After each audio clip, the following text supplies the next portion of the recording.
Assalamualaikum warahmatullahi wabarakatuh. Saya Yuliana Tridia, mahasiswa akuntansi NIM 2019-0420-160, Fakultas Ekonomi dan Bisnis.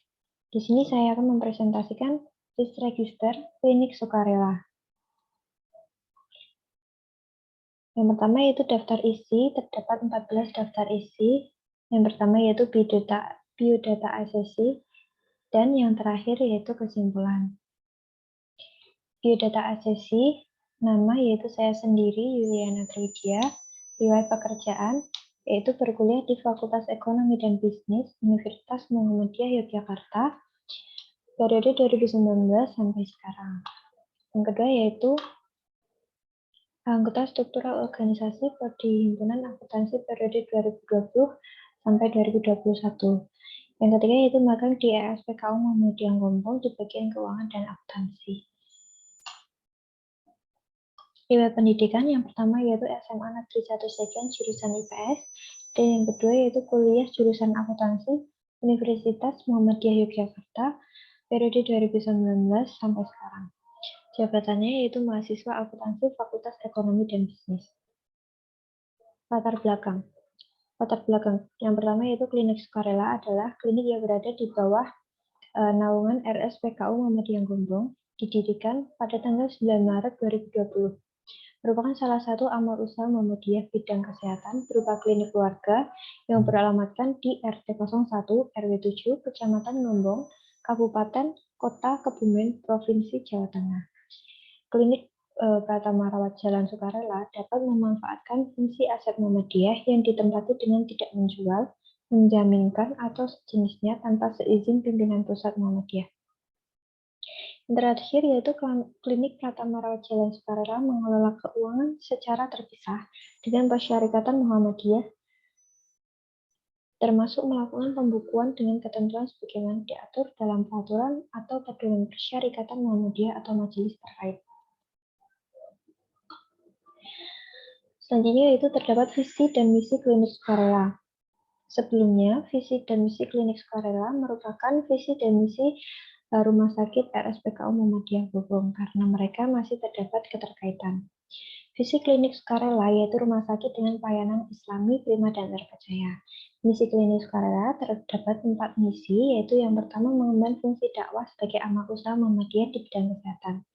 Yang kedua yaitu meningkatkan kesejahteraan, penampilan, pelayanan, dan seluruh sumber daya rumah sakit. Yang ketiga yaitu mewujudkan rumah sakit kelas B pendidikan utama. Yang terakhir yaitu berperan serta aktif dalam pelayanan kesehatan kepada seluruh masyarakat termasuk kaum duafa. Yang selanjutnya ada batasan kajian. Kajian resiko fokus pada kegiatan-kegiatan di klinik Pratama Rawat Jalan Sukarela yang merupakan bagian dari target capaian klinik. Sumber informasi atau data didapat dari wawancara dengan pengelola klinik. Tupoksi, tugas pokok dan fungsi terhadap setiap bagian klinik. Manajer operasional klinik, yaitu mengacu pada visi dan misi klinik dan rencana strategi pada 5 tahun ke depan. Yang selanjutnya ada struktur organisasi. Struktur organisasi klinik Pratama Rawat Jalan Sukarela yaitu yang pertama ada pimpinan cabang.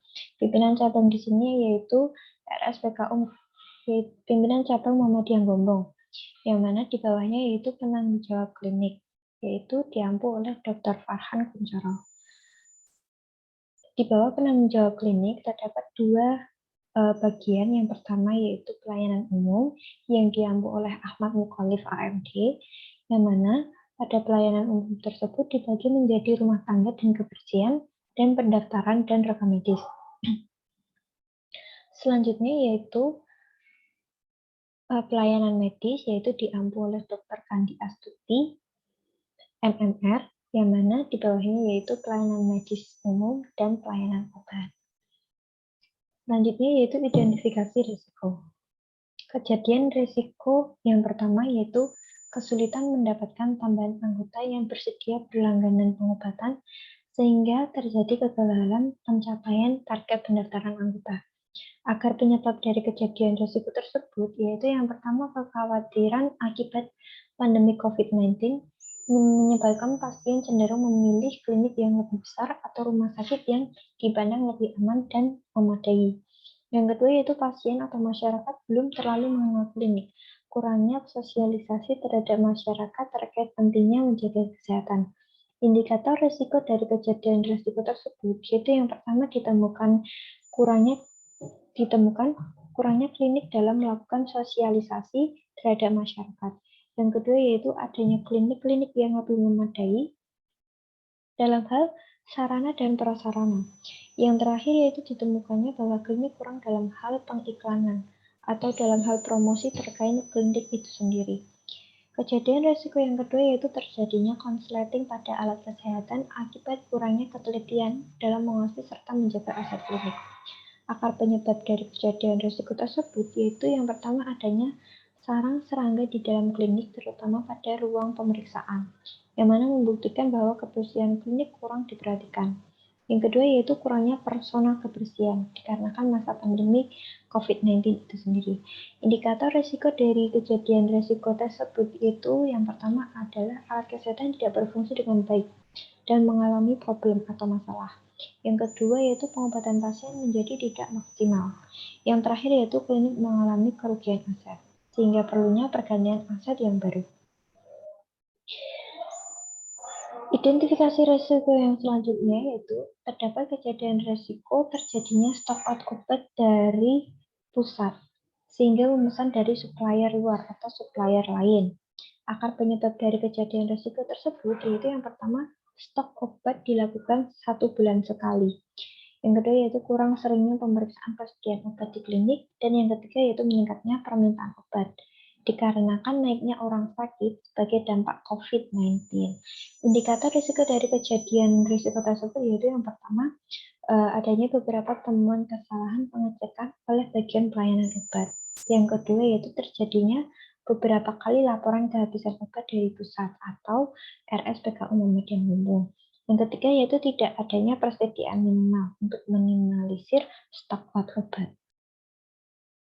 Kejadian risiko yang terakhir yaitu terjadinya ketidakakuratan waktu atau keterlambatan pada jam kerja atau jam efektif dokter atau tenaga medis.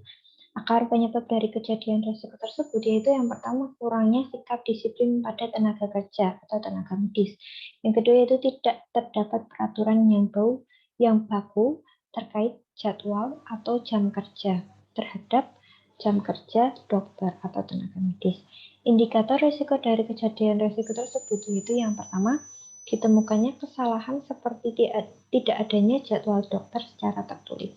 Yang kedua yaitu tidak adanya kebijakan yang bersifat sanksi kepada tenaga kerja yang kurang disiplin.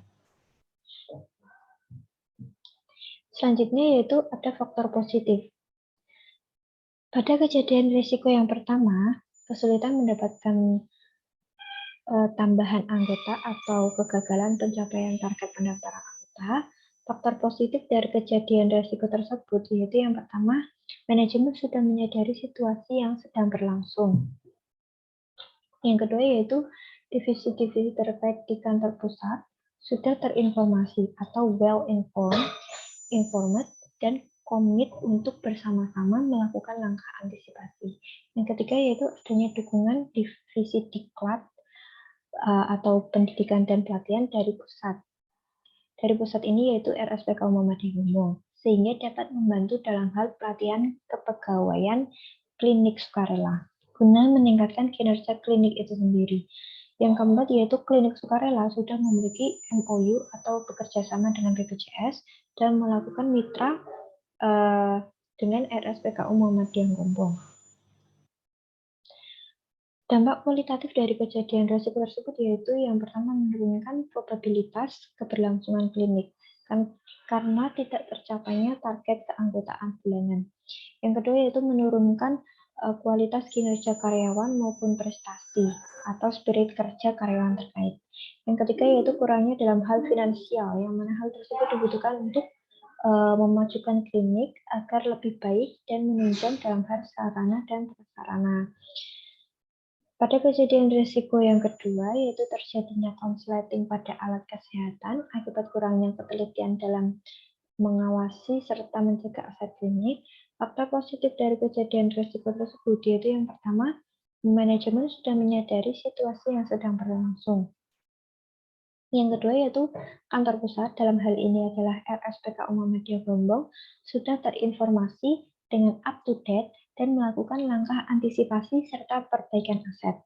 Yang ketiga yaitu adanya dukungan IT atau teknologi informasi yang cukup handal dari pusat. Dampak kualitatif dari kejadian risiko tersebut yaitu yang pertama menurunkan kualitas keamanan klinik. Yang kedua, menurunkan kualitas kemampuan klinik dalam mempertahankan kapitasi atau keanggotaan. Yang ketiga yaitu menurunkan kualitas kinerja klinik maupun prestasi atau spirit kerja karyawan terkait. Faktor positif yang selanjutnya yaitu pada kejadian risiko terjadinya stock out obat dari pusat sehingga memesan dari supplier luar atau supplier lain. Faktor positif dari kejadian risiko tersebut yaitu yang pertama, supervisor atau dalam hal ini yaitu pengelola klinik cukup kompeten sehingga beberapa kesalahan yang berpotensi kerugian secara finansial dapat dicegah. Yang kedua yaitu secara sistematis pusat menyampaikan laporan persediaan bagi unit terkait lebih akurat atau membuat langkah perbaikan.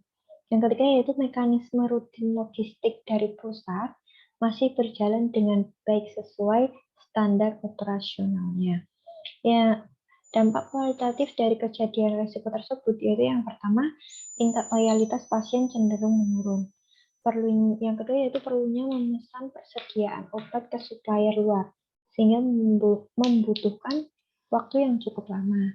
Yang ketiga yaitu harga barang, kualitas cenderung tidak sama dengan seperti biasanya karena memesan supplier dari luar. Yang keempat yaitu menurunkan pelayanan klinik yang maksimal. Kejadian risiko yang terakhir yaitu terjadinya ketidakakuratan waktu atau keterlambatan pada jam efektif dokter. Faktor positif dari kejadian risiko tersebut yaitu yang pertama, supervisor selama ini cukup tanggap dan kompeten, namun suatu saat bisa saja terjadi keunduran pada kinerja klinik. Yang kedua yaitu sumber daya manusia, dalam hal ini adalah dokter atau tenaga medis, rata-rata masih berusia muda dan memiliki keinginan untuk berkembang atau memperbaiki.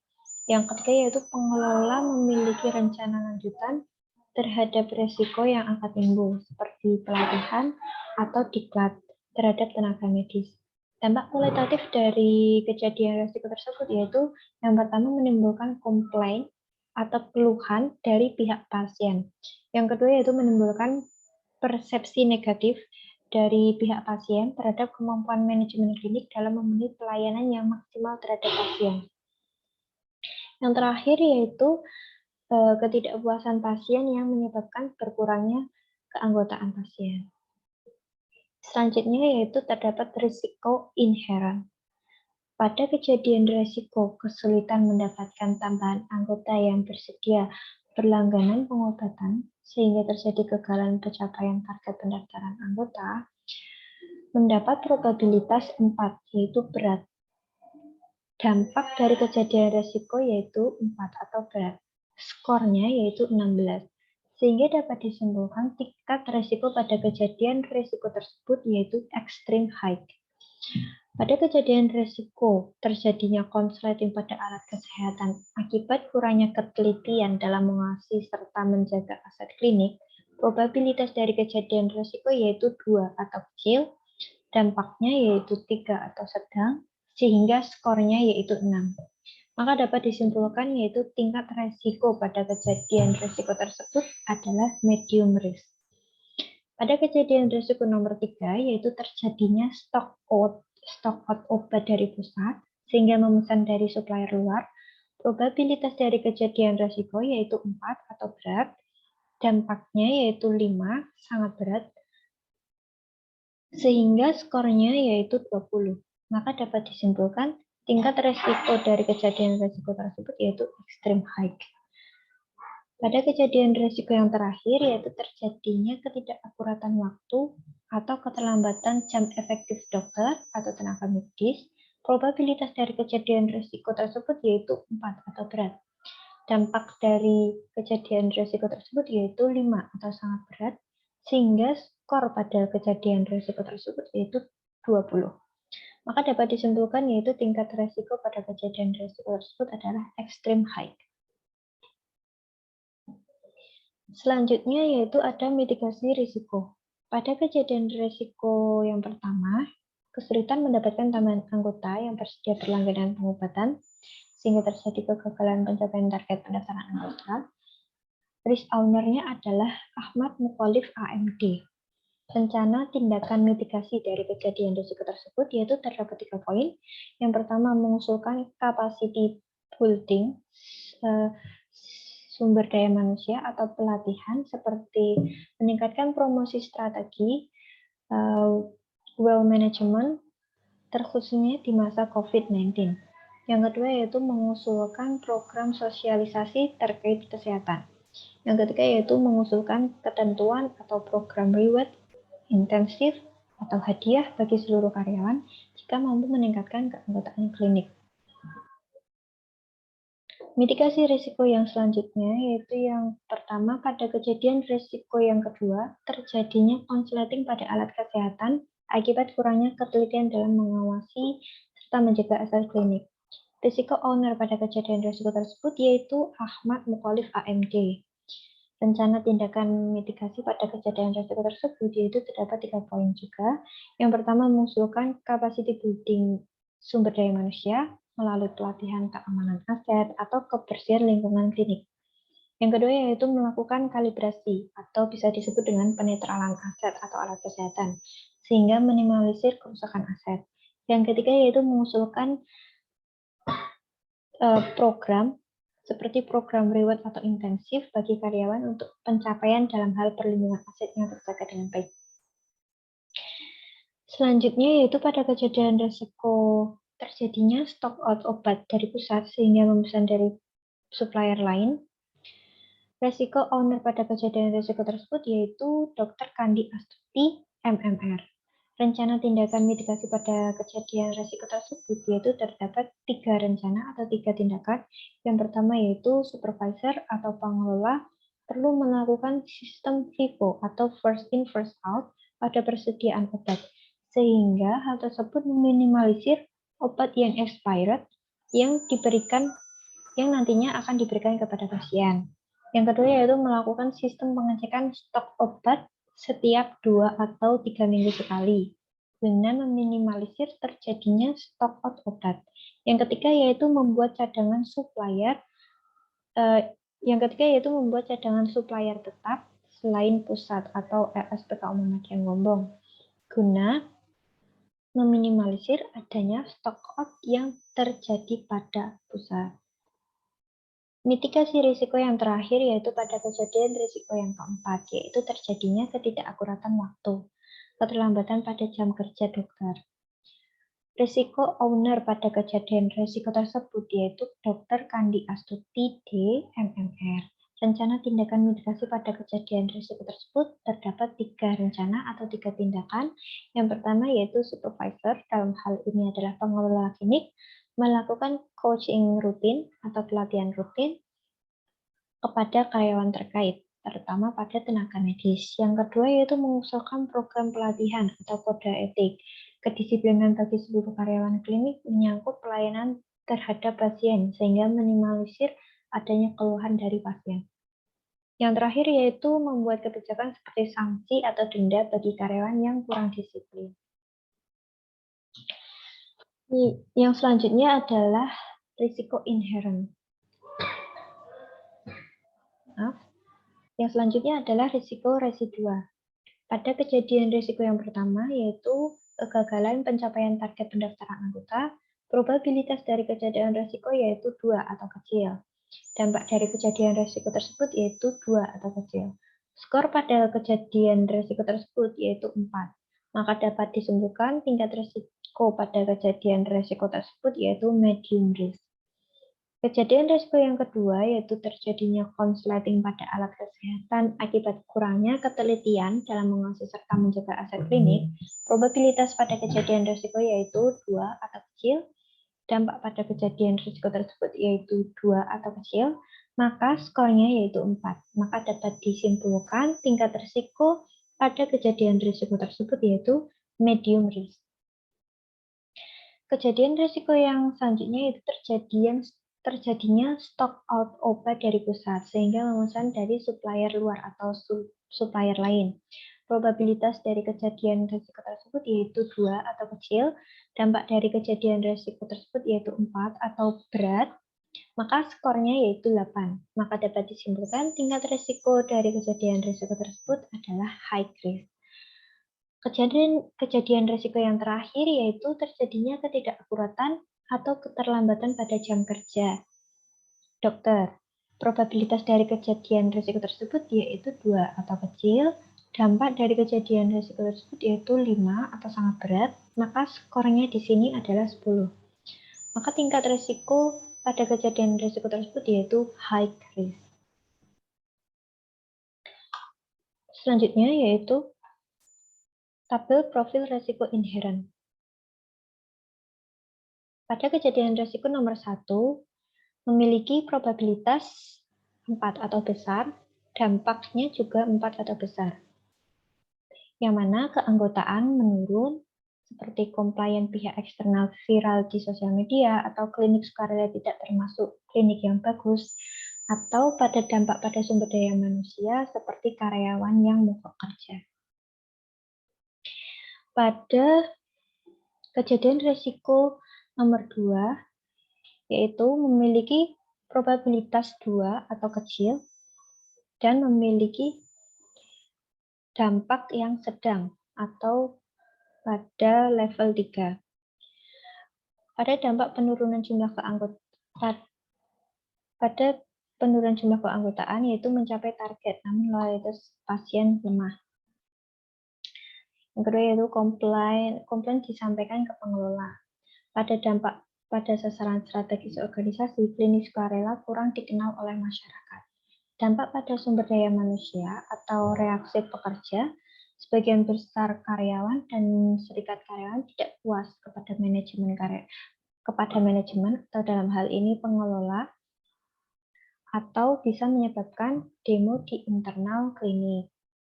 Pada poin nomor 3, yaitu kejadian risiko nomor 3, yaitu memiliki probabilitas sedang dan memiliki dampak yang berat, yaitu seperti dampak pada penurunan jumlah keanggotaan, seperti keanggotaannya akan menurun.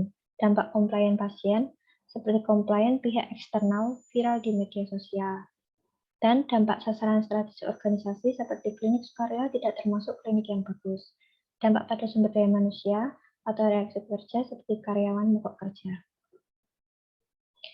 Lalu pada poin nomor 4 atau kejadian risiko nomor 4 memiliki probabilitas besar dan dampaknya sangat besar. Misalnya yaitu pada dampak pada penurunan jumlah keanggotaan, target klinik tidak mencapai target dalam kepercayaan masyarakat terhadap klinik. Kepercayaan masyarakat terhadap klinik menurun. Dampak komplain pasien yaitu komplain pihak eksternal menjadi gugatan di pengadilan.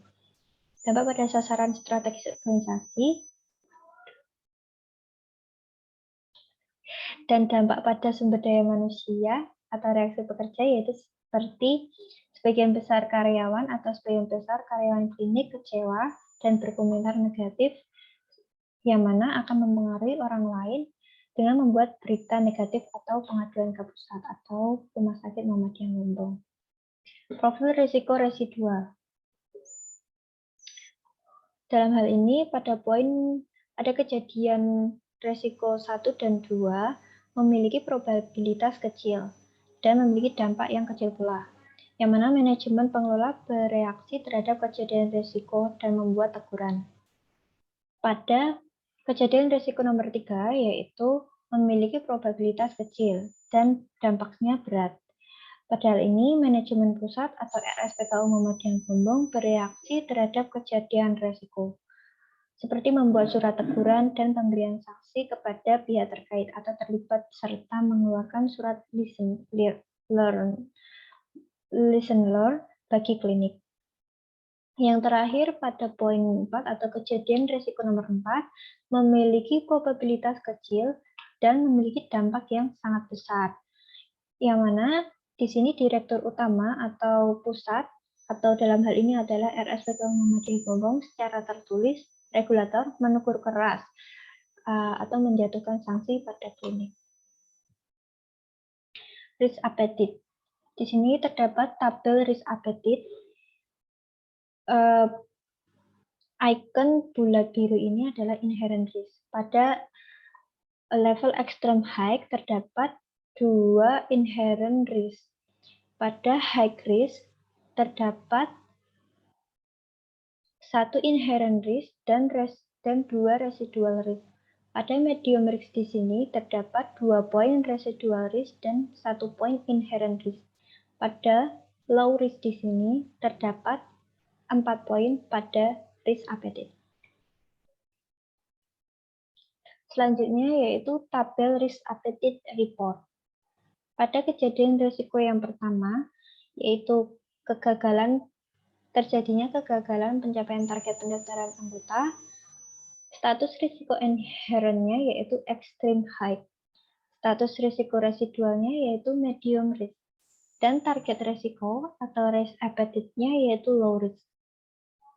Kejadian risiko yang selanjutnya yaitu terjadinya konsleting pada alat kesehatan akibat kurangnya ketelitian dalam mengawasi serta menjaga aset.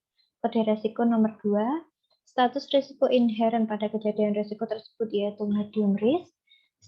Status risiko residual pada kejadian risiko tersebut adalah medium risk juga. Dan target risiko atau risk appetite pada kejadian risiko tersebut adalah low risk. Kejadian risiko yang selanjutnya yaitu terjadinya stok obat dari pusat sehingga memesan dari supplier luar atau supplier lain. Status risiko inherent pada kejadian risiko tersebut yaitu high risk. Status risiko residual pada kejadian risiko tersebut yaitu high risk juga. Dan target risiko appetite pada kejadian risiko tersebut yaitu low risk. Kejadian risiko yang terakhir yaitu terjadinya ketidakakuratan waktu atau keterlambatan pada jam kerja efektif dokter, yaitu status risiko inherent pada kejadian risiko yaitu extreme high. Status risiko residual pada kejadian risiko tersebut adalah high risk. Sedangkan target risiko atau risk appetite pada kejadian risiko tersebut adalah low risk. Yang terakhir yaitu kesimpulan. Terdapat 4 kesimpulan pada presentasi risk register klinik sukarela. Yang pertama yaitu risiko inherent pada aktivitas operasional klinik sukarela harus diidentifikasi sedini mungkin dan dibuatkan risk register. Yang kedua, identifikasi risiko inherent bertujuan untuk menganalisa dan juga mengevaluasi yang dipakai sebagai basis dalam penentuan mitigasi risiko atau risk treatment. Yang ketiga yaitu setelah dilakukannya risiko mitigasi terhadap risiko inherent, diharapkan dapat menekan seminimal mungkin risiko residual.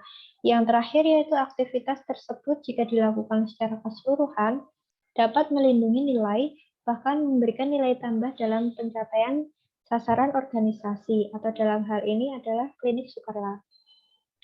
Mungkin cukup sekian presentasi dari saya.